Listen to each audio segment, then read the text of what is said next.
आगे लाइफ अपन बनई बहुगे, पैसा खूबे कमाई बहुगे,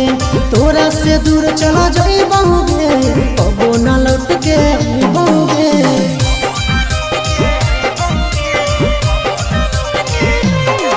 आगे लाइफ अपन बनई बहुगे, पैसा खूबे कमाई बहुगे,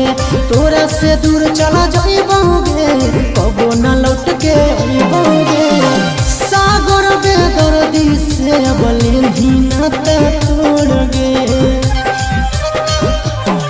यही अखिया में लोर गे,